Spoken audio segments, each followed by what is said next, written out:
आज के इस वीडियो में हम कवर करने वाले हैं class 10 science chapter 3 metal and non metal. इस वीडियो को एंड तक जरूर देखें। एंड तक देखने पर आपको पूरी चैप्टर का नोट्स हिंदी में और इंग्लिश में दोनों में मिल जाएगा और पूरी चैप्टर का हर एक कॉन्सेप्ट आप पूरी तरीके से समझ जाएंगे। आपको किसी तरह का कोई डाउट नहीं रहने वाला है। तो स्टार्ट करते हैं चैप्टर को। सबसे पहले मेटल एंड नॉन मेटल को समझने से पहले एलिमेंट को समझना होगा। एलिमेंट को उसके फिजिकल एंड केमिकल प्रॉपर्टीज के बेसिस पर 3 ग्रुप में क्लासिफाई किया गया है। मेटल्स, दूसरा नॉन मेटल्स एंड तीसरा मेटलॉइड। ये elements are classified into metals, non metals and metalloid based on their physical and chemical properties। उसके फिजिकल और केमिकल प्रॉपर्टीज के बेस पर एलिमेंट को 3 ग्रुप में क्लासिफाई किया गया है, metal, non metal and metalloid में।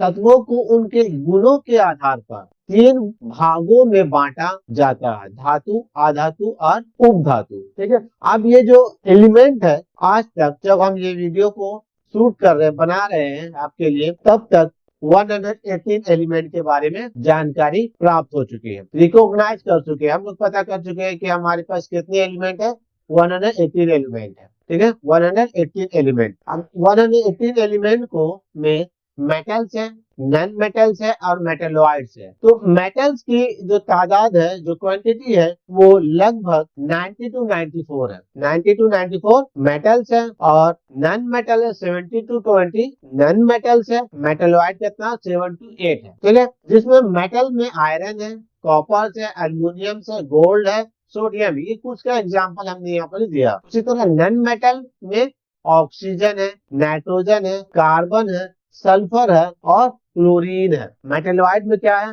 ब्रोंज है, सिलिकॉन है, germanium है, आर्सेनिक है, एंटीमनी। तो क्लास 10 में जो हमको पढ़ना है वो मेटल्स और नॉन मेटल्स के बारे में पढ़ना। और मेटलॉइड को आप क्लास 11 या 12 में डिटेल्स में पढ़ेंगे। तो ये हमारा 10 के लिए मेटल्स और नॉन मेटल को आप डिटेल्स में इस चैप्टर में पढ़ने वाले हैं। तो चलते हैं नेक्स्ट चैप्टर से स्टार्ट करते हैं कि मेटल्स का जो केमिकल और फिजिकल प्रॉपर्टीज है। तो पहले फिजिकल प्रॉपर्टी, मेटल के फिजिकल प्रॉपर्टीज को हम समझते हैं कि मेटल के फिजिकल प्रॉपर्टीज क्या है। फिजिकल प्रॉपर्टीज ऑफ मेटल्स में सबसे पहला लस्टर्स आता है। ठीक है, चमकदार। नाम से समझ में आ रहे हैं कि जो मेटल्स होते हैं वो क्या होंगे, शाइनी होंगे, चमकीले होंगे, चमकदार होंगे। इसको हम यहाँ पे लिखते हैं metal have a shiny surface. Metal का जो सरफेस होता है वो क्या होता है, शाइनी होता है। Which means they reflect light and look bright and attractive। इसका मतलब क्या होता है कि वो लाइट रिफ्लेक्ट करते हैं, उससे लाइट निकलता है, वो चमकते हैं, एंड लुक ब्राइट, और ब्राइट चमकीला दिखाई देते हैं, एंड अट्रैक्टिव, और वो अट्रैक्टिव होते हैं, उसके तरफ लोग लुभाते हैं, लोगों को पसंद आता है। These properties called lusters। Metal की इसी प्रॉपर्टी जिसकी वजह से मेटल चमकीला दिखाई देता है, इसी वजह से उसको क्या बोलते हैं, हम लोग लस्टर्स बोलते हैं। ठीक है, हिंदी में नोट्स है, देख लीजिए। धातु के समझा तो दिए हैं, तो ये नोट्स है नीचे। आप डेली लाइफ एग्जाम्पल में जैसे हम लोग रोज देखते हैं गोल्ड। ठीक है, तो ये चमकीला होता है। गोल्ड कैसा होता है, चमकीला होता है। तो ये हमारा लस्टर्स में आता है। सिल्वर है ना, सिल्वर, एल्युमिनियम चमकदार दिखता है। तो ये कुछ लस्टर्स के उदाहरण है, एग्जांपल्स है मेटल्स के लस्टर्स में। अब नेक्स्ट फिजिकल प्रॉपर्टीज को देखते हैं नेक्स्ट पेज पर। उम्मीद करते हैं समझ में आ गया होगा। हार्डनेस, दूसरा प्रॉपर्टीज क्या चाहिए, hardness. Most metals are hard and strong. ज्यादातर मेटल्स क्या होते हैं, हार्ड होते हैं और स्ट्रॉन्ग होते हैं। Which mean they do not give easily and can bear heavy weight or pressures। इसका मतलब क्या होता, ज्यादातर मेटल्स क्या होते हैं, हार्ड होते हैं और स्ट्रांग होते हैं। इसका मीन क्या होता है, डू नॉट ब्रेक। इसको आसानी से नहीं तोड़ा जा सकता, इसको तोड़ने के लिए हेवी वेट का, हेवी इसकी जरूरत पड़ता है। ठीक है, डेली एग्जांपल में हम क्या ले सकते हैं, iron is use in railway track. ये जो हार्डनेस क्या, आयरन, लोहा। ठीक है, steel is use in building. ठीक है, steel. Metal tools are strong and durables. तो मेटल्स को क्या चाहिए, ज्यादातर मेटल हार्ड होते हैं, लेकिन यहाँ पर कुछ एक्सेप्शन भी है। ये एक्सेप्शन को आपको याद रखना है। ये क्या चाहिए, सोडियम एंड पोटासियम, ये क्या होते हैं, सॉफ्ट होते हैं। इसको चाकू से, नाइफ से आसानी से काटा जा सकता है। तो ये एक्सेप्शन है, एक्सेप्शन को आपको याद रखना है कि ये एग्जाम में ऑब्जेक्टिव क्वेश्चन में भी आता है। ठीक है, सोडियम एंड पोटासियम कैसे होते हैं, सॉफ्ट होते हैं, जिसको आसानी से चाकू से काटा जा सकता है। नेक्स्ट प्रॉपर्टी की तरफ चलते हैं मेटल का, नेक्स्ट पेज पर। नेक्स्ट प्रॉपर्टीज है आपका malleable. Metals can be beaten into thin sheets. Metal को क्या किया जा सकता है, बीट करके, पीट करके पतली चादर में बदला जा सकता है, थिन शीट बनाया जा सकता है विदाउट ब्रेकिंग। ये टूटती नहीं है, इसको पीटेंगे, पीटते पीटते जाइए, पीटते जाइए, ये पतला चादर जैसा बन जाएगा, लेकिन टूटेगा नहीं। This property is called malleability. Metal की इस प्रॉपर्टी को क्या कहते हैं हम लोग, मेलेबिलिटी कहते हैं। जैसे एल्युमिनियम शीट, एल्युमिनियम शीट को पीट करके बर्तन बना सकते हैं हम लोग, कैन बना सकते हैं, कुछ भी कर सकते हैं। गोल्ड शीट, है ना, गोल्ड को क्या कर सकते हैं, गोल्ड से हम पतला से पतला तार बना, डेकोरेट वर्क कर सकते हैं, गोल्ड लीफ कर सकते हैं, कुछ भी बना सकते हैं। सिल्वर शीट, है ना, सिल्वर का ऑर्नामेंट है। मतलब ये सब चीज क्या चीज है, इसको पीट करके हम पतले से पतले चादर में बदल बदल सकते हैं। मेटल की इसी प्रॉपर्टी को क्या बोलते हैं, मेलिबिली मेलिबल कहते हैं, मेलिबिलिटी बोलते हैं। ठीक है, समझ में आ रहा होगा। चलते हैं नेक्स्ट, मेटल की फिजिकल प्रॉपर्टीज की तरफ में। States of metal, most of most substances are found in solid state। और मेटल जो है वो ज्यादातर मेटल किसमें पाया जाता है, सॉलिड स्टेट में पाया जाता है। लेकिन इसका भी कुछ एक्सेप्शंस है ना। Mercury is a metal, mercury भी मेटल्स है, but it exist in liquid form. ज्यादातर मेटल किसमें पाए जाते हैं, सॉलिड होते हैं। लेकिन मर्क्यूरी एक ऐसा मेटल है जो लिक्विड, कमरे के टेम्परेचर को क्या होता है, लिक्विड फॉर्म में पाया जाता है। मेटल का कुछ एग्जांपल आयरन, कॉपर, गोल्ड और सॉलिड है। ठीक है, समझ में आ गया होगा। चलते हैं नेक्स्ट पीस की तरफ। मेटल के नेक्स्ट प्रॉपर्टीज क्या चाहिए, डक्टाइल। मेटल क्या होते हैं, डक्टाइल होते हैं। डक्टाइल मीन्स क्या चीज, metal can be drawn into thin wire। This property is called ductility। Metal की वो प्रॉपर्टी है, मेटल के अंदर में वो गुण होता है जिसकी वजह से उसको क्या कर सकते हैं हम लोग, पतला से पतला वायर, तार में बदल सकते हैं। तो ये प्रॉपर्टी मेटल का क्या कहलाता है, डक्टाइल कहलाता है, डक्टाइल। डेली लाइफ एग्जांपल में कुछ है, कॉपर वायर, जो हम कॉपर को वायर यूज करते हैं इलेक्ट्रिसिटी सप्लाई के लिए, है ना। मेटल है जो पतला से पतला तार में बदला जा सकता है, एल्युमिनियम का वायर भी होता है, गोल्ड एंड सिल्वर वायर भी होते हैं। इस तरह से मेटल की वो प्रॉपर्टी जिसकी वजह से उसको पतले से पतले तार में बदला जा सकता है, वायर में बदला जा सकता है, इस प्रॉपर्टी को क्या कहते हैं हम लोग, डक्टाइल कहते हैं। ठीक है, समझ में आ रहा होगा। नेक्स्ट पेज पर चलते हैं, मेटल के नेक्स्ट गुण के पर। Good conductor of heat and electricity, दोनों को हम एक साथ ले लिए, हीट का और इलेक्ट्रिसिटी का। गुड कंडक्टर होता है, मेटल क्या होते हैं, metal allow heat and electricity to pass through them easily, so they are called good conductor. Metal की वो प्रॉपर्टी जिस, मेटल के अंदर में क्या चाहिए, मेटल में इलेक्ट्रिसिटी और हीट का गुड कंडक्टर होता है, जिसकी वजह से इसमें हीट और इलेक्ट्रिसिटी का होते हैं, पास होते हैं। मतलब हम अगर मेटल से किसी इलेक्ट्रिसिटी को आप टच करिए तो उसमें क्या करंट पास होगा, आपको करंट शॉर्ट लगेगा, है ना। या फिर मेटल को किसी हीट गर्म चीज पर रखने पर वो मेटल भी क्या होते हैं, गर्म हो जाते हैं। तो ये क्या होते हैं, इसीलिए मेटल जो इलेक्ट्रिसिटी और हीट का क्या होता है, गुड कंडक्टर होते हैं। ठीक है, एग्जाम्पल एल्युमिनियम का सेट आपके घर में बर्तन रहते होंगे, सिल्वर का, एल्युमिनियम का, जब उसको हम लोग किसी आग पर चढ़ाते हैं तो वो ऐसे नहीं जल के खत्म नहीं हो जाते, वो क्या होते हैं, गर्म होते हैं, हीट होते हैं। तो ये हीट का गुड कंडक्टर कहलाएगा। Lead and mercury comparatively poor conductor होते हैं। अब एक्सेप्शन है, जो लीड है और मर्क्यूरी है वो क्या है, पुअर कंडक्टर होते हैं। कंडक्टर तो होते हैं लेकिन क्या होते हैं, पुअर कंडक्टर होते हैं। ठीक है, चलते हैं मेटल के नेक्स्ट प्रॉपर्टीज की तरफ में। नेक्स्ट है मेल्टिंग पॉइंट। अब हमारा क्या, मेल्टिंग पॉइंट को समझते हैं। मेल्टिंग पॉइंट क्या होता है? Melting point is the temperature, melting point is the temperature at which solid change into liquid.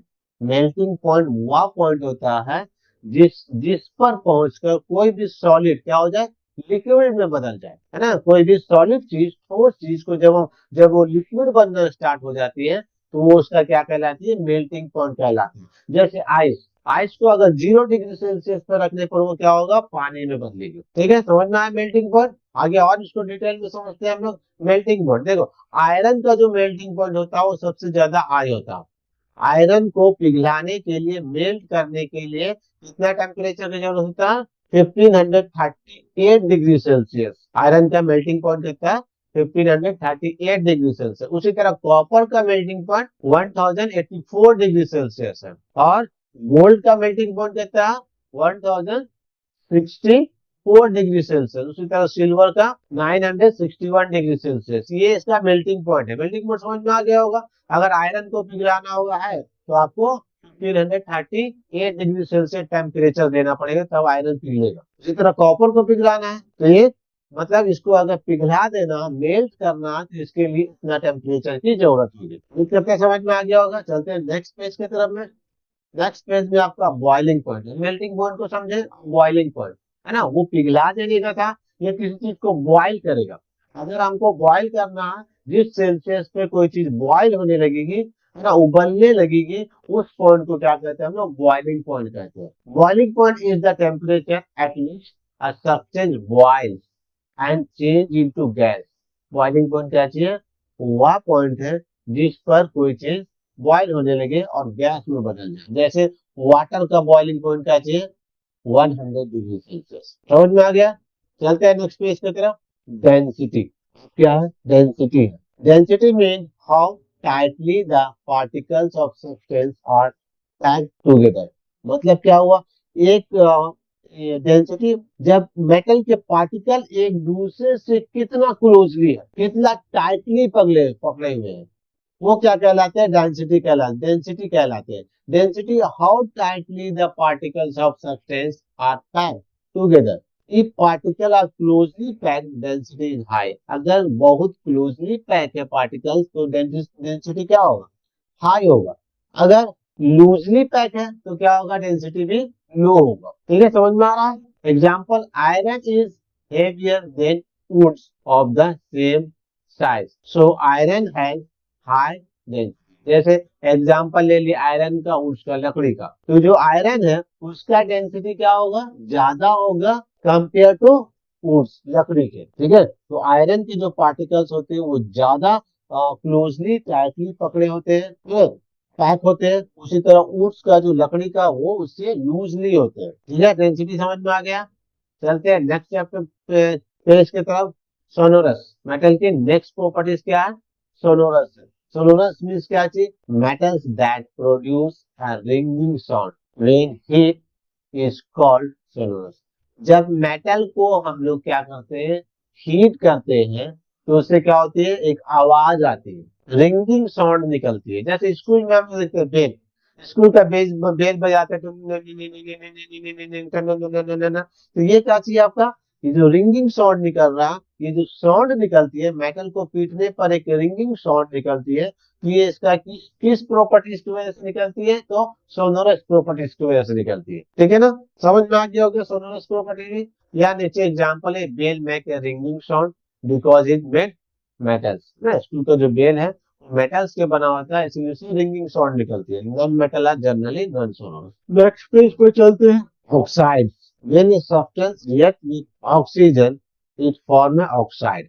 जब एक सब्सटेंस ऑक्सीजन के साथ रिएक्ट करता है तो क्या बनाता है, ऑक्साइड बनाता है। Metal plus oxide is metallic oxide. अब नॉन मेटल्स की कुछ प्रॉपर्टीज है, सेम जो हम लोग मेटल्स की प्रॉपर्टीज को देखे थे, सेम देखने जा रहे हैं नॉन मेटल्स की प्रॉपर्टीज को। नॉन लिस्टर वो क्या था, शाइनिंग, मतलब ये क्या होगा, शाइनिंग नहीं होगा।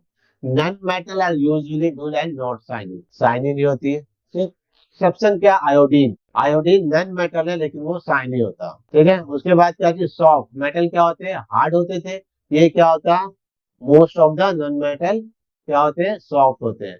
Most non metals are soft and easy to break, ज्यादातर नॉन मेटल क्या होते हैं, सॉफ्ट होते हैं, आसानी से काटा जा सकता है। एक्सेप्शन भी है, सिल्वर है, sorry, diamond is very hard. एक नॉन मेटल है जो डायमंड है, जो कार्बन से बना होता है, वो क्या है, वेरी हार्ड होता है। ये सॉफ्ट नहीं होता, ये नॉन मेटल है लेकिन वो क्या होते हैं, हार्ड होते हैं, ठीक है। नेक्स्ट पेज पर चलते हैं, नेक्स्ट प्रॉपर्टी को देखने के लिए। Non non malleable and non ductile. वहाँ क्या पढ़ रहे थे, नॉन मेटल नॉन मेलेबल के लिए उसको आसानी से पिघलाया, मेटल को पिघलाया जा सकता है, सॉरी, सीट में बदला जा सकता है ना। मेलेबल मतलब क्या, सीट में बदला जा सकता था। और डक्टाइल मीन्स क्या चीज, इसको वायर में बदला जा सकता है।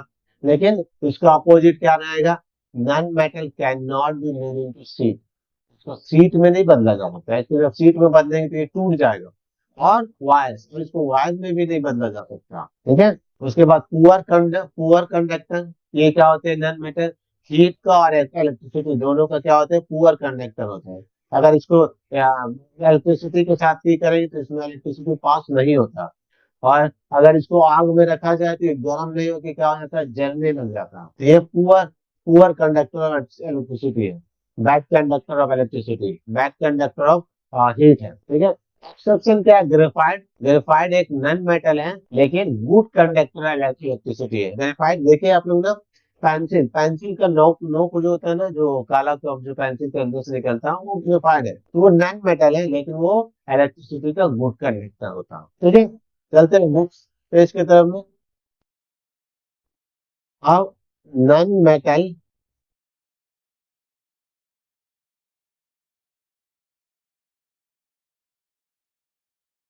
Non metal have low melting point. Non metal का जो मेल्टिंग पॉइंट है वो क्या है, बहुत लो होता है, बहुत कम होता है। अभी देखे थे हम लोग मेटल का मेल्टिंग पॉइंट बहुत हाई होता, तो non metal generally have low melting point because they force of attractive between their particles is weak, ठीक है। Diamond is a non metal but it have a very high melting point. Diamond exception है, diamond क्या चाहिए, non metal है लेकिन इसका जो melting point है बहुत हाई है। Because its carbon atoms are strong bonded. क्यों हाई है, क्योंकि इसके जो कार्बन के एटम्स है वो स्ट्रांगली बॉन्डेड होते हैं। समझ में आ गया, मेटल का मेल्टिंग पॉइंट नॉन मेटल का लो होता है, मेटल का हाई होता है। लेकिन नॉन मेटल में एक डायमंड है जिसका मेल्टिंग पॉइंट बहुत हाई होता है। अब ये हमारा physical properties of metals and non metals समाप्त होता है। अब हम चलते हैं नेक्स्ट पेज की तरफ और देखते हैं हमारा क्या, chemical properties of metals. Metal का केमिकल प्रॉपर्टीज, फिजिकल प्रॉपर्टीज उम्मीद करते हैं आपको समझ में आ गया होगा। अगर वीडियो अच्छा लग रहा है तो वीडियो को लाइक, सब्सक्राइब और अपने जरूरतमंद दोस्तों के साथ जरूर शेयर करें, ताकि आपका भी भला हो और अब उनका भी भला हो, कि उसको नोट्स पूरा कंप्लीटली मिले और चैप्टर अच्छे तरीके से समझ में आ जाए। तो केमिकल प्रॉपर्टीज ऑफ मेटल की तरफ चलते हैं। केमिकल प्रॉपर्टीज ऑफ मेटल में क्या, metal react with oxygen to form non metallic oxide. Metal reaction with oxygen, metal जब ऑक्सीजन के साथ रिएक्ट करता है, sodium react with oxygen, sodium oxide is form. जब सोडियम ऑक्सीजन के साथ रिएक्ट करता है क्या बनाता है, सोडियम ऑक्साइड बनाता है। जैसे Na+O2 रिएक्ट किया तो Na O2 बना, सोडियम रिएक्ट किया ऑक्सीजन के साथ तो सोडियम ऑक्साइड बना दिया, ठीक है। उसी तरह जब potassium react with oxygen, potassium जब ऑक्सीजन के साथ रिएक्ट करता है क्या बनाता है, पोटासियम ऑक्साइड बनाता है, ठीक है। जब मेटल ऑक्सीजन ऑक्साइड के साथ रिएक्ट करता है तो मेटेलिक ऑक्साइड बना देता है। तो इस तरह अलग अलग के साथ ऑक्सीजन के साथ रिएक्ट करेगा। जैसे वेन सोडियम के साथ रिएक्ट करेगा, सोडियम ऑक्सीजन के साथ रिएक्ट करेगा तो क्या बनाएगा, sodium oxide. Sodium potassium, sorry, potassium oxygen के साथ रिएक्ट करेगा तो क्या बनाएगा, पोटासियम ऑक्साइड बनाएगा, ठीक है। तो यह के means potassium plus oxygen react किया तो K2O बनाया। Next, why are sodium and potassium store in kerosene. अब जो सोडियम और पोटासियम है इसको क्या किया जाता है, इसको वो खुले में नहीं रखा जाता, इसको हमेशा केरोसिन है ना, केरोसिन तेल में, जैसे हम लोग उसको क्या बोलते हैं, मिट्टी के तेल में, केरोसिन तेल में, उसमें डुबो कर रखा जाता है। आखिर क्यों, क्वेश्चन बार बार पूछा जाता है कि सोडियम और पोटासियम को मिट्टी के तेल में क्यों रखा जाता है? तो क्या, sodium and potassium react very fast with oxygen and moisture. Sodium and potassium क्या, ऑक्सीजन के साथ बहुत तेजी, वेरी फास्ट, बहुत तेजी से रिएक्ट कर जाते हैं इन एयर। अगर उसको हवा में रखा जाए, खोल के रखा जाए, तो क्या होगा, ऑक्सीजन के साथ बहुत तेजी से रिएक्ट कर जाएगा। The reaction produce a lot of heat and may cause fire. इस रिएक्शन से क्या होगा, जैसे ही रिएक्शन करेंगे तो इससे बहुत हीट जनरेट होगा, और ये भी हो सकता है कि उसमें आग लग जाए, मे कॉज फायर, आग भी लग सकता है। देयरफॉर इसी से रिएक्शन से बचाने के लिए, आग लगने से बचाने के लिए या रिएक्शन से बचाने के लिए क्या करते हैं, therefore they store in the kerosene while in the prevent contact with air। उसको एयर के कॉन्टेक्ट में आने से बचाने के लिए उसको क्या गया था, केरोसिन तेल में डुबो कर रखा गया। समझ में आ गया, क्लियर? चले नेक्स्ट पेज पे। सोडियम और पोटासियम को क्यों केरोसिन में डुबा कर रखा जाता है? क्योंकि ये ऑक्सीजन के साथ वेरी फास्ट, बहुत तेजी से रिएक्ट कर जाते हैं, और अगर जब रिएक्ट करेंगे तो बहुत ज्यादा हीट जनरेट होगा या इसमें आग भी लग सकता है। इसलिए इसको इससे बचाने के लिए क्या किया था, केरोसिन तेल में डुबो कर रखा जाता है। ठीक है, चलते हैं नेक्स्ट पेज की तरफ। नेक्स्ट पेज में रिएक्शन विथ वाटर। अब वाटर के साथ जो मेटल का रिएक्शन होता है वो कैसा होता है? Metal react with water to form metal hydro oxide and hydrogen gas. Metal जब वाटर के साथ रिएक्ट करता है तो मेटल हाइड्रो ऑक्साइड और हाइड्रोजन गैस बनाता है। मेटल जब वाटर के साथ रिएक्ट करता है क्या बनाता है, मेटल ऑक्साइड और हाइड्रोजन गैस बनाता है। Sodium and potassium react vigorously, calcium react very slow, while copper silver and gold do not react with water. ठीक है, अब इसमें सोडियम एंड पोटासियम रिएक्ट करते हैं कि विगोरसली मतलब बहुत तेजी से रिएक्ट कर जाते हैं सोडियम एंड पोटासियम। कैल्शियम का जो रिएक्शन है वाटर के साथ वो बहुत धीमा, स्लो करते हैं। और वाइल यही copper silver and gold do not react with water, ये लोग वाटर के साथ रिएक्ट नहीं करते। याद रखना आपको, कौन बहुत तेजी से रिएक्ट करता है, सोडियम एंड पोटासियम। इसका रिएक्शन स्लो होता है तो कैल्शियम का रिएक्शन स्लो होता है वाटर के साथ। और कॉपर सिल्वर और गोल्ड तो रिएक्ट करते ही नहीं है वाटर के साथ। क्लियर है, समझ में आ गया? चलते हैं नेक्स्ट पेज की तरफ। अब आपका डिफरेंट मेटल रिएक्ट डिफरेंट, हर एक मेटल का रिएक्ट करने का अलग अलग, मतलब कोई बहुत तेजी से रिएक्ट करेगा, कोई धीमे धीमे रिएक्ट करेगा, कोई रिएक्ट ही नहीं करेगा। Sodium and potassium react very violently in cold water. ठंडे पानी के साथ सोडियम एंड पोटासियम बहुत तेजी से रिएक्ट कर जाते हैं और बहुत हीट जनरेट करते हैं। इस रिएक्शन से बहुत हीट जनरेट होता है। Na प्लस H2O रिएक्शन करा तो NaOH बनाया प्लस H2 बनाता। ठीक है, उसी तरह पोटासियम जब रिएक्ट करता है पानी के साथ तो KOH बनाता है और हाइड्रोजन गैस। ठीक है, सोडियम एंड पोटासियम रिएक्ट करते हैं बहुत तेजी से और रिएक्ट करते हैं तो हाइड्रोजन गैस बनाते हैं, इससे बहुत हीट रिलीज होता है और हाइड्रोजन गैस बनता है। नेक्स्ट पेज पर चलते हैं। कैल्शियम है ना, सिलो रिएक्ट करता है, बताया अभी इधर में ठंडे पानी के साथ में, तो ये तो समझ गए हम लोग। चलते हैं नेक्स्ट पेज पर। Magnesium, magnesium react very slow with cold water, ये भी बहुत धीमा रिएक्ट करता है ठंडे पानी के साथ। मैग्नीशियम का रिएक्शन भी बहुत धीमा होता है but react fast with hot water. लेकिन मैग्नीशियम ठंडे पानी के साथ तो वो स्लो रिएक्ट करता है, लेकिन गर्म पानी के साथ बहुत तेजी से, बहुत फास्ट रिएक्ट कर जाता है। ठीक है, नेक्स्ट पेज पर चलते हैं। Iron, zinc, aluminium, these metal do not react with cold or hot water। Iron, zinc और एल्युमिनियम ना तो कोल्ड वाटर के साथ रिएक्ट करते हैं और ना ही ठंडे वाटर के साथ। They react only with steam, है ना। लेकिन भाप के साथ जो स्टीम होता है उसके साथ आयरन, जिंक और एल्युमिनियम रिएक्ट करते हैं। ठीक है, समझ में आ रहा, मजा आ रहा है ना, बहुत इंटरेस्टिंग बात है। ठीक है, आयरन, जिंक और एल्युमिनियम ठंडे पानी से भी नहीं और गर्म पानी से भी नहीं रिएक्ट करते, लेकिन जो भाप उससे निकलता है उसके साथ रिएक्ट कर जाते हैं। मजा आ रहा है तो वीडियो को लाइक, सब्सक्राइब और अपने जरूरतमंद दोस्तों के साथ जरूर शेयर करें। और अपने अपने कमेंट जरूर करें। Copper, silver, gold, this metal do not react with water. Copper भी और सिल्वर, गोल्ड, ये लोग न तो ठंडे पानी के साथ, न गर्म पानी के साथ, न भाप के साथ, किसी के साथ रिएक्ट नहीं करते हैं। चलिए आगे चलते हैं। Reaction with acid. मेटल जब एसिड के साथ रिएक्ट करता है तो क्या होता है? Most metal react with dilute acid and produce salt and hydrogen gas। ज्यादातर मेटल क्या होते हैं?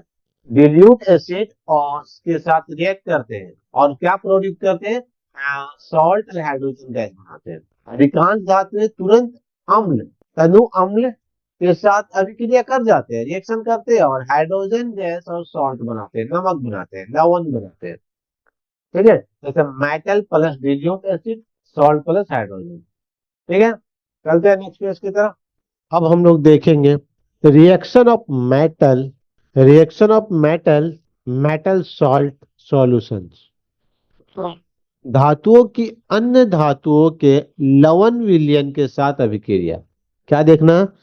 अब मेटल का दूसरे मेटल सॉल्ट सॉल्यूशन के साथ जब रिएक्शन करता है तो क्या होता है, ये देखेंगे। A more reactive metal can displace less reactive metal. क्या होता है कि जो मोर रिएक्टिव एलिमेंट है, मेटल्स है, वो क्या करते हैं? लेस रिएक्टिव मेटल्स को डिस्प्लेस कर देते हैं, हटा देते हैं फ्रॉम इट्स सॉल्ट सॉल्यूशंस। मतलब क्या हुआ? सपोज मान लेते हैं कि आप यहाँ एग्जांपल लेते हैं जिंक, और यहाँ भी देखिए नीचे एग्जांपल दिया गया Zn zinc plus CuSO4 copper sulphate. Cu क्या है? Copper sulphate. तो ये जिंक जो है ये Cu से मोर रिएक्टिव है, ज्यादा रिएक्टिव है। मतलब अगर हम बोलते हैं कि Cu दमक गुंडा टाइप का है ना, तो मान लेते हैं जिंक, Cu एक रूम में पहले से बैठा हुआ था। अब जेडन जिंक ज्यादा ताकतवर है, गुंडे टाइप का। वो आया रूम के अंदर में, बोला उसको चल चल निकल यहाँ से निकल। तो क्या किया? सीयू को रूम से बाहर निकाल दिया।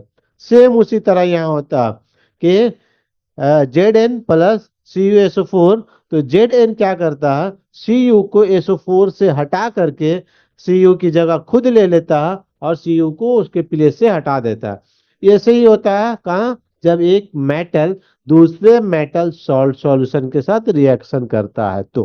ठीक है, समझ में आ रहा है?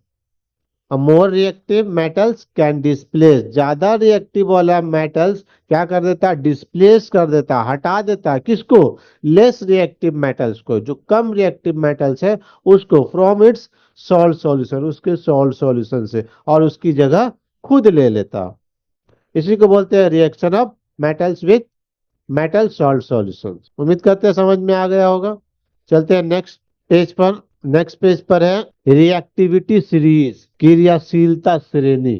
रिएक्टिविटी सीरीज को पढ़ेंगे अब हम लोग।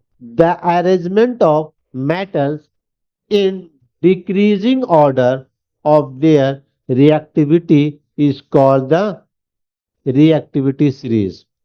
जब एलिमेंट को, है ना, जब मेटल्स को क्या करते हैं? उसके घटते हुए क्रम में अरेंज करते हैं। मतलब सबसे ज्यादा रिएक्शन रिएक्टिव को पहले, उसके बाद उससे कम, उसके बाद उससे कम, उसके बाद उसके कम, उसके बाद उससे कम। मतलब क्या करेंगे? डिक्रीजिंग सीरीज में उसको अरेंज कर देना क्या कहलाता है? रिएक्टिविटी सीरीज कहलाता है। धातुओं को उनकी घटती हुई क्रियाशील के अनुसार व्यवस्थित करने को क्रियाशील श्रेणी कहते हैं। ठीक है, समझ में आ गया? क्या करना है? अरेंज करना, रीअरेंज, अरेंज कर देना। कैसे? सबसे ज्यादा को पहले, उसके बाद उससे उससे कम रिएक्टिव, उसके बाद उससे कम रिएक्टिव, उसके बाद उससे कम रिएक्टिव, उसके बाद उससे कम रिएक्टिव। इसी को क्या बोलते हैं? डीके रिएक्टिव सीरीज कहा जाता है। इस सीरीज को जहां हम लोग नेक्स्ट पेज पर और अच्छे से देखते हैं कि किस तरह से आपको हम बताते हैं अरेंज करके। देखिए नेक्स्ट पेज पर हम इसको अरेंज किए। मेटल है, सिंबल से और मेटल से। पहले potassium, sodium, calcium, magnesium, aluminium, है ना, जिंक, उसके बाद आयरन है, लीड्स है, हाइड्रोजन है, कॉपर है, मरकरी है, सिल्वर है, गोल्ड है। तो ये क्या चाहिए, पोटासियम सबसे ज्यादा रिएक्टिव है। पोटासियम से कम रिएक्टिव क्या चाहिए, सोडियम है ना। सोडियम से कम रिएक्टिव कैल्शियम है, कैल्शियम से कम रिएक्टिव मैग्नीशियम है, मैग्नीशियम से कम रिएक्टिव क्या कौन है, एल्युमिनियम है, एल्युमिनियम से कम रिएक्टिव जिंक है, जिंक से कम आयरन है, आयरन से लीड है, लीड से। तो इस तरीके से आपको अरेंज किए, इसी को क्या कहा जाता है, किसी भी मेटल को उसके रिएक्टिव के घटते हुए क्रम में अरेंज करना क्या कहलाता है, रिएक्टिव सीरीज कहलाता है। उसको यहाँ लिख भी दिए हैं आपको, metals at the top of the series are more reactive, जो इस सीरीज के सबसे टॉप में है वो सबसे ज्यादा रिएक्टिव है। Metal at the bottom of the series are less reactive, जो बॉटम में कौन है, एयू गोल्ड है, ये सबसे कम रिएक्टिव है। उम्मीद करते हैं रिएक्टिव सीरीज आपको समझ में आ गया। चलते हैं नेक्स्ट पेज पर। नेक्स्ट पेज पर है हाउ मेटल्स और नन मेटल्स रिएक्ट। एक मेटल्स और नन मेटल धातु और अधातु आपस में कैसे अभिक्रिया करते हैं। तो किस तरह से मेटल्स और नन मेटल्स रिएक्ट करते हैं, तो metals and non metal react by transfer of electron. कैसे रिएक्ट करते हैं, मेटल और नन मेटल जब रिएक्ट करते हैं तो वो क्या करते हैं, इलेक्ट्रॉन का ट्रांसफर करते हैं, है ना। जिसके पास कमी है उसको इलेक्ट्रॉन का लेना, आदान और प्रदान किया जाता है ना, टेक और गिव, लो या दो, इलेक्ट्रॉन ले लो या इलेक्ट्रॉन दे दो। इसी को क्या बोलते हैं, मेटल्स एंड नॉन मेटल का रिएक्शन बोलते हैं, रिएक्ट बोलते हैं। Metals lose lose electron, metal क्या करते हैं, हमेशा इलेक्ट्रॉन को लूज करते हैं, इलेक्ट्रॉन छोड़ते हैं, दे देते हैं, और एंड लॉस करते हैं, है ना। मेटल लॉस इलेक्ट्रॉन, मेटल क्या करते हैं, इलेक्ट्रॉन लॉस कर देते हैं, मतलब अपना इलेक्ट्रॉन को खो देते हैं, अपना इलेक्ट्रॉन दे देते हैं। किसको दे देते हैं, तो नन मेटल्स गेन इलेक्ट्रॉन, और नन मेटल क्या करते हैं, इलेक्ट्रॉन का गेन करते हैं। मतलब इलेक्ट्रॉन इसको जो मेटल जो इलेक्ट्रॉन लॉस किया, तो जो उसको वो दिया किसी को, तो किसको दे दिया, नन मेटल को। वही नन मेटल इलेक्ट्रॉन का गेन कर लेते हैं, नन मेटल के पास इलेक्ट्रॉन आता। ठीक है, ये आपका होता है मेटल एंड नॉन मेटल का रिएक्शंस। ठीक है, यहाँ पे क्या होता है, इलेक्ट्रॉन का आदान प्रदान, इलेक्ट्रॉन ट्रांसफर करते हैं एक दूसरे को। तो कौन करता है, मेटल इलेक्ट्रॉन लॉस करता है, और नॉन मेटल इलेक्ट्रॉन को गेन करता है। इसको और अच्छे से हम लोग पूरे डिटेल में समझते हैं नेक्स्ट पेज पर। चलते हैं नेक्स्ट पेज में। नेक्स्ट पेज पर क्या है, मेटल्स लॉस इलेक्ट्रॉन, मेटल क्या करते हैं, इलेक्ट्रॉन लॉस करते हैं। ठीक है, मेटल हैव 1, 2 और 3 electron in their outer outer most shells, है ना। हम लोग को क्या मालूम है, जब जो कार्बन का मेटल्स का में इलेक्ट्रॉन जो डिस्ट्रीब्यूट होता है वो कैसे होता है, पहला में वो सबसे पहला जो राउंड होता है उसमें 2, 8, आउटर मोस्ट में क्या होता है, तो इस तरीके से होता है। तो ये इलेक्ट्रॉन जो मेटल्स है, मेटल के जो आउटर आउटर मोस्ट सेल्स है, आउटर मोस्ट लेयर से, वहां पर ये इलेक्ट्रॉन कितना होता है, या तो 1 होगा, 2 होगा, 3 होगा। उसी को लिखे यहाँ पे, मेटल्स हैव मेटल्स हैव 1, 2 और 3 electrons in their outer most cells. To become stable, they lost these electrons. तो वह अगर इसके पास 1, 2 और 3 है, जबकि लास्ट में कितना होना चाहिए, 8 होना चाहिए, 8। तो अगर इसको 8 करना होगा तो बहुत ज्यादा एनर्जी की जरूरत पड़ेगा, है ना। एक है तो 7 है, इसको इलेक्ट्रॉन लेना पड़ेगा कि इसे, तो 7 इलेक्ट्रॉन लेने के बजाय एक इलेक्ट्रॉन किसी को दे देना ज्यादा ज्यादा फायदेमंद है, एनर्जी कम एनर्जी के लिए होगा। तो इसीलिए क्या करता है ये मेटल, क्या करता है, अपना इलेक्ट्रॉन को लॉस कर देता है, एक इलेक्ट्रॉन दे देता है। जैसे सोडियम, है ना, सोडियम का क्या होता है, पहला में 2 होता है, दूसरा में 8 होता है, और लास्ट वाला सेल में 1 होता है। तो लास्ट में इसके आउटर मोस्ट सेल में कितना इलेक्ट्रॉन हो गया, 1 हुआ। तो ये 1 इलेक्ट्रॉन क्या करेगा, नन मेटल जिसके साथ वो रिएक्ट करेगा उस नन मेटल को दे देगा। तो ये मेटल है 1, 2 और 3 electron in there outermost cells to become stable they lose these electron को उसको लॉस करना पड़ता है स्टेबल रहने के लिए, है ना, जीवन शैली चलाने के लिए। ठीक है, समझ में आ गया। अभी इसको हम और आगे से समझते हैं। अब नॉन मेटल किस तरह से गेन करता है उसको देखते हैं नेक्स्ट पेज पर। Non metal gain electron, non metals have 5, 6 और 7 इलेक्ट्रॉन। नन मेटल का जो आउटर मोस्ट सेल्स है वहां पर ही कितना इलेक्ट्रॉन होता है, 5 होता है, 6 होता है, 7 होता है। तो ये क्या करेगा, ये इस आउटर मोस्ट में 8 होना चाहिए। तो ये आउटर मोस्ट 8 करने के लिए मेटल से जो लॉस करता है उसे इलेक्ट्रॉन ले लेता। To become stable they gain electron, इसको स्टेबल रहने के लिए इलेक्ट्रॉन लेना पड़ेगा, है ना। जैसे क्लोरीन गेन 1 इलेक्ट्रॉन, एक इलेक्ट्रॉन गेन करेगा। अभी कैसे हम आगे बताते हैं, ठीक है। Cl ये जो इलेक्ट्रॉन वहाँ नन मेटल जो ये इलेक्ट्रॉन गेन करेगा तो इसमें माइनस का साइन रहेगा, और इलेक्ट्रॉन जो लॉस करता है उसमें प्लस का साइन होता है। ठीक है, अब इसको हम आगे और अच्छा से समझ लेते हैं नेक्स्ट पेज पर। देखो, formation of electron, formation of ions. When metal loss loss electron, जब मेटल्स इलेक्ट्रॉन लॉस करते हैं दे फॉर्म पॉजिटिव आयंस, है ना। जब इलेक्ट्रॉन लॉस करते हैं तो क्या फॉर्म करते हैं, पॉजिटिव आयंस को, पॉजिटिव आयंस फॉर्म्स होता बनता।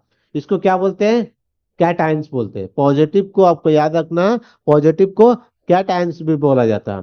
उसी तरह when non metal gain electron they form negative ion. जब नन मेटल क्या करते हैं, इलेक्ट्रॉन को गेन करते हैं तो वो नेगेटिव आयन आयन होता है। इसको क्या बोलते हैं, एनायन बोला जाता है, एनायन। ठीक है, समझ में आ गया। जो मेटल्स इलेक्ट्रॉन को लॉस करते हैं तो उसको पॉजिटिव आयंस कहा जाता है, जिसको कैटायंस बोलते हैं। और नन मेटल क्या करते हैं, इलेक्ट्रॉन को गेन करते हैं तो इसको नेगेटिव आयन बोलते हैं, जिसको एनायन कहा जाता है। एग्जाम्पल जैसे हम लोग वहां पे देखे थे, Na क्योंकि ये लॉस कर रहा है ना, लॉस करता है तो इसमें क्या होता है, पॉजिटिव आयन, इसीलिए प्लस का साइन दिए।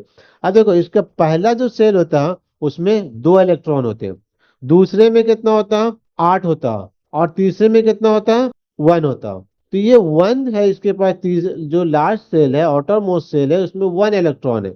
और लास्ट सेल में कितना इलेक्ट्रॉन होना चाहिए, 8 इलेक्ट्रॉन होना चाहिए। अब ये क्या करेगा, अपना ये 1 इलेक्ट्रॉन को 8 इलेक्ट्रॉन तो नहीं बना सकता, क्योंकि दूसरे से अगर 7 इलेक्ट्रॉन लेगा तो इसको बहुत ज्यादा एनर्जी की जरूरत पड़ेगा। और अपना अगर 1 इलेक्ट्रॉन किसी को दे देगा तो कम एनर्जी की जरूरत पड़ेगा। 1 इलेक्ट्रॉन दे देगा तो इसके पास लास्ट वाला में 8 इलेक्ट्रॉन बचेगा, ये 8 रहेगा। ठीक है, उसी तरह Cl कैल्शियम, ये इसके साथ में देखो, इसका लास्ट वाला में कितना, 7 है। तो ये क्या करेगा, Na अपना 1 इलेक्ट्रॉन क्या करेगा, Cl को दे देगा। तो क्या बन जाएगा, तो इसमें कौन सा साइन रहेगा, जो गेन करता है उसमें माइनस नेगेटिव का साइन होता है, और जो लॉस करता है उसमें प्लस का साइन होता है। ठीक है, तो इसी तरीके से NaCl बनता है। ठीक है, फॉर्मेशन समझ में आ गया। चलते हैं नेक्स्ट पेज की तरफ में। नेक्स्ट पेज में attraction between opposite charge. Opposite charge के बीच में अट्रैक्शन किस तरह से होता है, हम लोग जानते हैं अपोजिट में हमेशा अट्रैक्शन होता है ना। अपोजिट देखिए, मेल फीमेल, इतना ज्यादा अट्रैक्शन, अरे वाह, अट्रैक्शन तो पूछो मत, है ना। तो वही जो ऑपोजिट है चार्ज है ना, प्लस माइनस दोनों में क्या होगा, अट्रैक्शन सबसे ज्यादा होता है। तो क्या बोलता है, positive and negative ions attract each other, एक दूसरे को क्या करते हैं, अट्रैक्ट करते हैं, है ना। पॉजिटिव नेगेटिव क्या करते हैं, एक दूसरे को अट्रैक्ट करते हैं। This attraction form a chemical bonds, ये अट्रैक्शन क्या बनाते हैं, केमिकल बॉन्ड्स बनाते हैं। मतलब क्या हुआ, जब पॉजिटिव और नेगेटिव एक दूसरे को अट्रैक्ट करते हैं तो केमिकल बॉन्ड्स बनता है। ठीक है, समझ में आ गया। पॉजिटिव और नेगेटिव जब एक दूसरे को अट्रैक्ट करते हैं तो वो क्या बनता है, केमिकल बॉन्ड्स बनता है। Sodium plus chlorine, sodium plus chlorine, sodium chloride, है ना। तो क्या बना, NaCl बना। ठीक है, अभी हम लोग इसके बारे में वहां पे पढ़े थे कि लास्ट सेल में तो ये समझ में आ गया, अट्रैक्शन बिटवीन अपोजिट चार्ज। ये तो हम लोग को अच्छे से पहले से ही समझ में आता है ना। हाँ बहुत अच्छा, वेरी गुड। चलो आगे चलते हैं नेक्स्ट पेज पे। Occurrence of metals. अब मेटल्स ऑकरेंस कहाँ से प्राप्त होता, मेटल कैसे बनता, कहाँ से प्राप्त होता, कैसे मिलता, ऑकरेंस के बारे में जानते हैं। तो ऑकरेंस क्या, very few metals are found in the earth in their pure form. हमारे अर्थ में बहुत ही कम ऐसे मेटल्स हैं जो प्योर फॉर्म्स में मिलते हैं, है ना, प्योर मेटल के शक्ल में आपको मिल जाए। तो ऐसा बहुत ही कम मेटल्स है। Most metal occur in nature in the forms of the compounds mix with rock and rock sand और सॉइल्स। ज्यादातर मेटल्स जो नेचर्स में पाए जाते हैं वो कंपाउंड मिक्स के रूप में पाए जाते हैं, मतलब किसी में रॉक के अंदर रॉक में मिक्स रहता है, सैंड में मिक्स में रहता है, सॉइल में मिक्स रहता है। तो इस तरह से हमें जो मेटल्स मिलता है वो बहुत ही कम मेटल्स हमारे पृथ्वी पर है जो प्योर फॉर्म में पाए जाते हैं। क्लियर है, आगे और समझते हैं इसको अच्छा से। नेक्स्ट पेज पर चलते हैं। तो अब हमारा कहते हैं why are metals not found pure. आखिर क्यों मेटल जो प्योर फॉर्म में हमारे अर्थ पर क्यों नहीं पाए जाते, क्यों नहीं मिलते। तो क्या रीजन है इसका, मोस्ट मेटल रिएक्टिव। ज्यादातर मेटल क्या होते हैं, रिएक्टिव होते हैं, रिएक्ट कर लेते हैं एक दूसरे के साथ, है ना। जैसे oxygen, water, carbon dioxide, sulphur and for compounds के साथ अभिक्रिया करके, ये सब एक दूसरे के साथ क्या करते हैं, अभिक्रिया करके, रिएक्शन करके एक कंपाउंड्स बना देते हैं। इसीलिए जब कंपाउंड बना देते हैं तो ये प्योर शक्ल में नहीं पाए जाते हैं। यही कारण है क्योंकि ये एक दूसरे के साथ रिएक्ट कर लेते हैं, रिएक्शन कर लेते हैं, इसीलिए प्योर फॉर्म में नहीं पाए जाते हैं। ठीक है, समझ में आ गया क्यों प्योर फॉर्म में नहीं पाए जाते हैं। आगे और समझते हैं अच्छा से, नेक्स्ट पेज पर चलते हैं इसको हम लोग। तो अब नेटिव स्टेट्स, नेटिव स्टेट्स किसको बोलते हैं, metals that are very less reactive are found in the earth in their pure form. जो अर्थ पर मेटल है जो कम रिएक्टिव है वो प्योर फॉर्म में पाए जाते हैं। ठीक है, अर्थ पर जितना मेटल्स है उसमें कुछ मोर रिएक्टिव है, कुछ लेस रिएक्टिव है। जो लेस रिएक्टिव मेटल्स है वो क्या है, वो प्योर फॉर्म में पाए जाते हैं। जो ये प्योर फॉर्म में पाए जाते हैं उसी को क्या बोलते हैं, नेटिव स्टेट्स बोलते हैं। This is called native states. ठीक है, metal that are very less reactive are found in the earth in their pure form, this is called native state. जैसे गोल्ड है, सिल्वर है, प्लेटिनम है, ये सब प्योर फॉर्म में पाए जाते हैं, इसीलिए इसको नेटिव स्टेट्स कहते हैं। समझ में आ गया, चलते हैं नेक्स्ट पेज की तरफ। नेक्स्ट पेज में why gold is found pure. आखिर क्यों गोल्ड प्योर फॉर्म में पाया जाता, गोल्ड हमें प्योर फॉर्म में आखिर क्यों पाया जाता, तो क्यों पाया जाता है, gold is very unreactive. Gold क्या चाहिए, अनरिएक्टिव, मतलब ये जल्दी रिएक्ट ही नहीं करता किसी के साथ। It does not react easily with air, water और मोस्ट केमिकल। ये किसी भी चीज के साथ रिएक्ट नहीं करता, ना तो हवा के साथ, ना पानी के साथ, ना किसी केमिकल के साथ नहीं रिएक्ट करता, तो ये मिक्स नहीं होता, इसीलिए प्योर फॉर्म में पाया जाता है। ठीक है ना, गोल्ड जल्दी किसी के साथ रिएक्ट नहीं करता, जब नहीं रिएक्ट करता है तो ये इसीलिए प्योर फॉर्म में पाया जाता है। क्लियर है बात। चलते हैं अब हम लोग नेक्स्ट पेज की तरफ। नेक्स्ट पेज का कंबाइंड स्टेट्स। नेटिव स्टेट समझ में आ गया था, अब आते हैं कंबाइंड स्टेट्स की तरफ में। Most metals occur in nature as compound. ज्यादातर मेटल जो हमारे अर्थ में पाए जाते हैं वो कंपाउंड है। ठीक है, कंपाउंड, कंपाउंड अभी हम लोग देखे थे, कंपाउंड किसको बोलते हैं, कि रिएक्ट करके एक नया चीज रिएक्ट कर जाता है तो वो कंपाउंड बना, मिश्रण हो जाता है, उसको कंपाउंड्स बोलते हैं। This is called combined states. समझ में आ गया, most metal occur in nature. ज्यादातर मेटल जो हमारे अर्थ में पाए जाते हैं वो क्या चीज है, कंपाउंड्स है। कंपाउंड मतलब रिएक्ट कर जाते हैं, रिएक्ट करते हैं, जो रिएक्शन करता है, जो मोर रिएक्टिव मेटल्स होता है वो रिएक्शन करके जो कंपाउंड्स बनाते हैं उस कंपाउंड को क्या बोलते हैं, कंबाइंड स्टेट बोलते हैं। जैसे आयरन ऑक्सीजन के साथ रिएक्ट कर क्या बना देता है, आयरन ऑक्साइड बनाता है। एल्युमिनियम एल्युमिनियम ऑक्साइड बना देता है, जिंक जिंक सल्फेट बना देता है। तो ये क्या हो गया, कंपाउंड्स हुआ, इसी को क्या बोला जाता है, कंबाइंड स्टेट्स बोलते हैं। ठीक है, चलते हैं नेक्स्ट पेज की तरफ में। नेक्स्ट में अब हमारा जो मिनरल्स है, मिनरल्स है ना, minerals naturally occurring substances in the earth crust that contain metals or metal compounds are called minerals. क्या बोलते हैं हम, नेचुरली ऑकरिंग सब्सटेंस। मिनरल्स क्या है, जो नेचुरली कुदरती तौर से हमें प्राप्त होने वाला सब्सटेंस इन द अर्थ, अर्थ के क्रस्ट से, है ना, अर्थ के पर्थ से, पृथ्वी से पाए जाने वाला, दैट कंटेन मेटल्स और नॉन मेटल कंपाउंड्स। ठीक है, जो मेटल्स और नॉन मेटल्स के कंपाउंड्स में होते हैं आर कॉल्ड मिनरल्स, इसी को क्या बोलते हैं हम लोग, मिनरल्स बोलते हैं। ठीक है, उसी तरह ओर्स है, and ores is a minerals form which a metal can be extract economically and कन्वेन कन्वेंस कन्वेंटली, है ना। And ore is an minerals form which and metal can be extract economically and conventionally. ठीक है, वह खनिज जिससे धातुओं को आसानी से और कम लागत में प्राप्त किया जा सके और कहलाता। जो मिनरल्स है, उस मिनरल से जो धातु, जो मेटल्स को आसानी से प्राप्त कर ले, आसानी से निकाल ले और कम लागत पे, कम खर्च पे, उसको क्या कहते हैं हम लोग, ओर्स कहते हैं। आगे चलते हैं, हमारा नेक्स्ट टॉपिक है एक्सट्रैक्शन ऑफ मेटल्स, धातुओं का निष्कर्षण। क्या, एक्सट्रैक्शन ऑफ मेटल्स, धातुओं का निष्कर्षण। क्या है, the process of obtaining pure metal from its ore is called extraction of metal.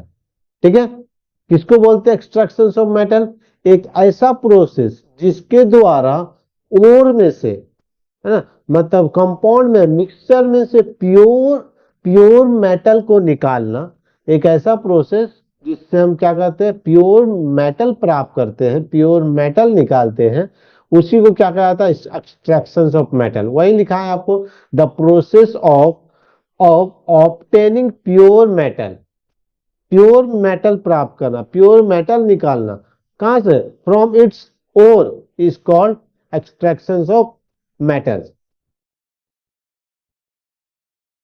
ठीक है, सिंपल सा एग्जांपल क्या चाहिए, देखो, iron is not found as pure in, pure iron in nature. Iron जो नेचर से हम लोग को प्राप्त होता, वो प्योर नहीं होता, प्योर आयरन प्राप्त नहीं होता। It is found as iron ore. ये किस रूप में पाया जाता है, आयरन ओर के रूप में पाया जाता। We extract pure iron from this ore, तो उस और में से हम क्या करते हैं, एक्सट्रैक्ट करते हैं, प्योर प्योर आयरन को निकालते हैं। इसी को क्या कहा जाता है, एक्सट्रैक्शन ऑफ मेटल्स। समझ में आ गया, किसी भी कंपाउंड में से, मेटल में से प्योर मेटल को निकालना, प्राप्त करना, क्या कहलाता, एक्सट्रैक्शन ऑफ मेटल कहलाता। ठीक है, चलते हैं नेक्स्ट पेज की तरफ।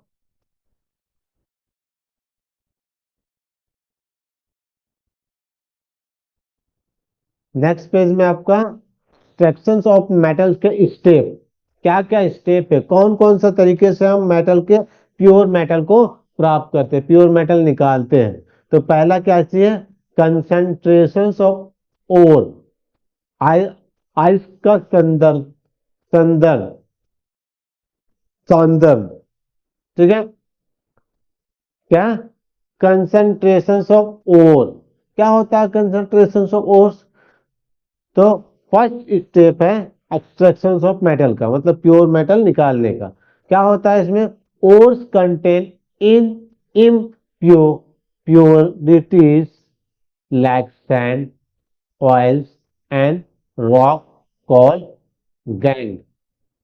जो ओर्स है उसमें इम्प्योर्स, इम्प्योर सब्सटेंस मिले होते हैं, जैसे सैंड हो गया, बालू हो गया, मिट्टी हो गया, रॉक हो गया, इसको क्या कहा जाता है, इसको गैंग कहा जाता है। किसी भी मेटल में जो इम्प्योर सब्सटेंस मिले होते हैं उस सब्सटेंस को क्या कहते हैं हम लोग? गैंग कहते हैं। Before extracting metal these impurities must be remove. तो मेटल को एक्सट्रैक्ट करने से पहले सबसे पहले हम लोग क्या करेंगे?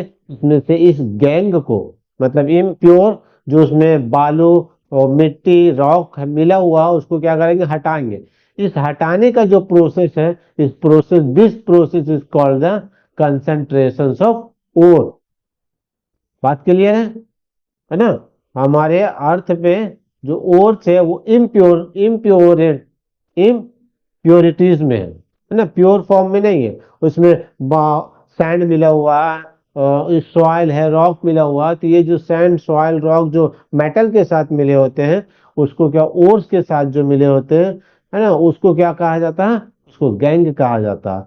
अब इस बिफोर एक्सट्रैक्टिंग मेटल, मेटल को एक्सट्रैक्ट करने से पहले this impurities must be remove. तो ये जो इम्प्योरिटीज है, जो इसमें बालू लगा हुआ है, जो इसमें मिट्टी लगा हुआ है, जो इसमें रॉक है, चट्टान है, उस सबको क्या करना पड़ता है? रिमूव कर देना पड़ता है, हटाना पड़ता है।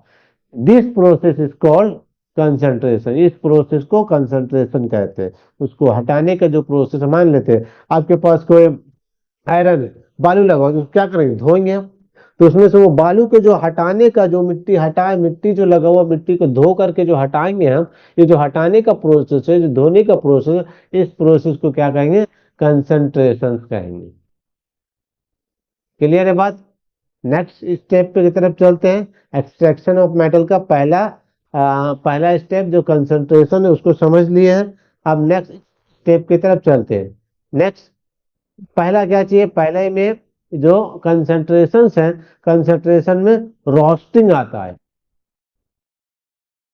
ठीक है, convention of oil into metals oxide, है ना, आइस को धातु ऑक्साइड में बदलता है। तो क्या? रोस्टिंग।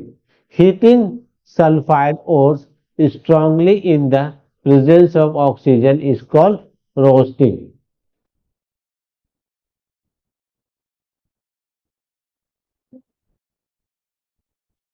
ठीक है, सल्फर को क्या करना है? हीट करना, स्ट्रॉन्ग करना है। हीटिंग सल्फाइड और स्ट्रांगली, सल्फाइड और को हीट करना strongly in presence of oxygen, oxygen के प्रेजेंट में सल्फाइड सल्फाइड और को हीट करना, गर्म करने के प्रोसेस को क्या कहते हैं? रोस्टिंग कहते हैं। जैसे जेडएनएस, जेडएनएस क्या चाहिए? जिंक सल्फाइड है। जिंक सल्फाइड को प्लस O2 हवा की मौजूदगी में क्या किए? गर्म किए, हीट किए, तो क्या बनाएगा? जेडेनो, है ना, जिंक ऑक्साइड बना देगा और SO2 बनाएगा। समझ में आ गया? रोस्टिंग। दूसरा है आपका कैल्सी कैल्सिनेशन। कैल्सिनेशन, अब ये कैल्सिनेशन कौन सा प्रोसेस है? हीटिंग कार्बोनेट और in the absence of limited supply of air is called calcination. ठीक है, हीटिंग कार्बोनेट, कार्बोनेट को हीट करना, कार्बोनेट और in the absence of limited supply of air is called calcination.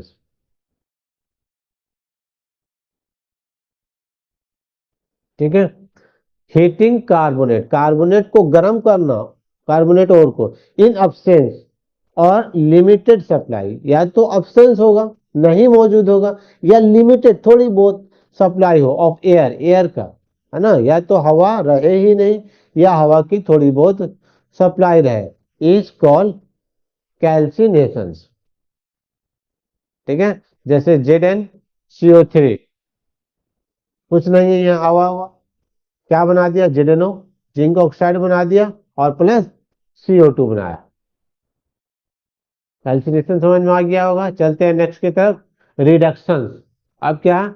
Reduction है, metal oxide is convert converted into metal by removing oxygen. This process is called reduction. क्या होता है, metal oxide क्या is converted into metal. Metal oxide किस में convert हो जाता है, मेटल में कन्वर्ट हो जाता है। कैसे करके, बाय रिमूविंग ऑक्सीजन, ऑक्सीजन को हटा करके। जब ऑक्सीजन हटा करके मेटल ऑक्साइड मेटल में कन्वर्ट होता है तो इसको क्या कहते हैं हम लोग, रिडक्शन कहते हैं। जैसे जेडेनो प्लस सी कार्बन, इसमें से क्या हुआ, ऑक्सीजन हट गया। देखो जेड होने से जेड जिंक ऑक्साइड था, उसमें से ऑक्सीजन को हटा दिया गया और किसके साथ लग गया, सीओ के साथ लग गया, सी के साथ लग गया। तो ऑक्सीजन का रिडक्शन करना क्या कहलाता है, रिडक्शन कहलाता है। ठीक है, समझ में आ रहा है, समझ में आ रहा है तो वीडियो को लाइक करें, सब्सक्राइब करें और अपने जरूरतमंद दोस्तों के साथ जरूर शेयर करें। और हमारे इंस्टाग्राम चैनल से भी जुड़े, ताकि ये सब छोटे छोटे चीज वहां पर ही बहुत आसान तरीके से बताया जा रहा है। चलते हैं नेक्स्ट पेज की तरफ। रिफाइनिंग ऑफ मेटल्स, क्या है, रिफाइनिंग ऑफ मेटल, धातुओं का शोधन। The metal obtain after extraction, extraction करने के बाद जो मेटल आपको प्राप्त हुआ, मे बी स्टिल कंटेनिंग इम्प्योर्स, हो सकता है कि अभी तक वो इम्प्योर्स हो, है ना। एक्सट्रैक्शन करने के बाद मिला तो जरूर थोड़ी कि वो प्योर ही हो जाए, बोला हो सकता है मे बी वो अभी तक इम्प्योर है। Purified of the metal is called refining, तो इसको प्यूरिफाई करेंगे। तो मेटल को प्यूरिफाई करने का जो प्रोसेस है उसको क्या बोलते हैं, रिफाइनिंग बोलते हैं। ठीक है, the metal obtain after extraction, extraction होने के बाद जो मेटल प्राप्त हुआ, मे स्टिल कंटेन इम्प्योर, ये हो सकता है कि वो अभी तक का इम्प्योर है। Impure impurification of metal is called refining. Pure impure purify करना, इस मेटल को प्यूरिफाई करना क्या कहलाता है, रिफाइनिंग कहलाता है। अब इलेक्ट्रोलाइटिक लाइटिक रिफाइनिंग है। कॉपर प्यूरिफाई, कॉपर को प्यूरिफाई करना क्या कहलाता है, इलेक्ट्रोलाइटिक रिफाइनिंग कहलाता है। इम्प्योर कॉपर एनोआइड, इम्प्योर कॉपर को क्या बोलते हैं, एनोआइड बोलते हैं। इसमें पॉजिटिव साइन होता है, पॉजिटिव चार्ज चार्ज होता है। Pure copper seat, pure copper seat को क्या बोलते हैं, कैथोड बोलते हैं। इसमें नेगेटिव साइन होता है। ठीक है, मतलब उसमें प्लस का साइन होगा, इसमें माइनस का साइन होगा। Pure copper get deposit on cathode, pure copper जो कैथोड को क्या करते हैं, डिपॉजिट करते हैं। नेक्स्ट पेज की तरफ चलते हैं, समझ में आ गया होगा। क्रोजन, है ना, अब इस चैप्टर का लास्ट है क्रोजन टॉपिक, यहां से समझते हैं। Corrosion, it is the slow damage of a metals due to the reaction of the metal with airs, moistures or other substance present in the environment। ये क्या है, ये मेटल को धीरे धीरे क्या करते हैं, डैमेज कर देते हैं, है ना। क्यों डैमेज करते हैं, due to reaction of, reaction करते हैं मेटल किसके साथ में, एयर के साथ में, मॉइस्चर के साथ में और अदर सब्सटेंस जो हमारे इन्वायरमेंट में प्रेजेंट है उसके साथ मिलकर रिएक्शन करते हैं और मेटल को धीरे धीरे करके क्या करते हैं, बर्बाद कर देते हैं, डैमेज कर देते हैं। रस्टिंग ऑफ आयरन का को बचाने के लिए क्या करना पड़ता है, रस्टिंग ऑफ आयरन, है ना। क्या है ये, क्रोजन का सबसे सबसे अच्छा प्रसिद्ध मशहूर एग्जाम्पल है। Iron plus oxygen plus water क्या बनाएगा, रस्ट। आयरन है, छोड़ दिए उसको हवा में, उसको पानी लग रहा है, तो तीनों मिलकर उसमें क्या कर देगा, रस्ट हो जाएगा, जंग लग जाएगा। अब ये जो क्रोजन आया जो डैमेज कर रहा है ना, बर्बाद कर दे रहा है, इससे हम कैसे बचेंगे, इससे कैसे बचाया जा सकता है। तो क्या कर सकते हैं, पेंटिंग कर सकते हैं। A layer of painting is apply on the metal, metal पर एक पेंटिंग का लेयर अप्लाई कर देने से हम लोग क्या कर सकते हैं, क्रोजन से मेटल को बचाया जा सकता है। ठीक है, समझ में आ गया, चलते हैं नेक्स्ट टॉपिक की तरफ।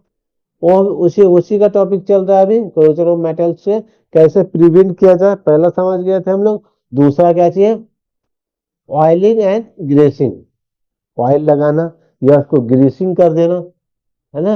ये भी क्या था, ऑयल और grease form a protective layer on metal surface. Oil और ग्रीस क्या करता, उसमें एक प्रोटेक्टिव लेयर लगा देता, मेटल को जंग लगने से बचाता। This prevent contact with air and water. ठीक है, समझ में आ गया हो गया। नेक्स्ट टॉपिक है आपका galvanization. Galvanization, the process of coating iron और steel with a layer of zinc called galvanization। ठीक है, द प्रोसेस, लोहे या स्टील पर जिंक की परत चढ़ने की प्रक्रिया को क्या कहते हैं, गैल्वेनाइजेशन। लोहे पर या जिंक पर, उस पर जिंक की परत चढ़ा देना क्या कहलाता है, गैल्वेनाइजेशन कहलाता है। नेक्स्ट है आपका इलेक्ट्रोप्लेटिंग। इलेक्ट्रोप्लेटिंग क्या है, electroplating, a thin layer of another metal is deposited on the surface of a metal using electricity। ठीक है, एक a thin layer of another metal, दूसरे मेटल का पतला सा layer is deposited on the surface, जो सरफेस पर deposit है ना।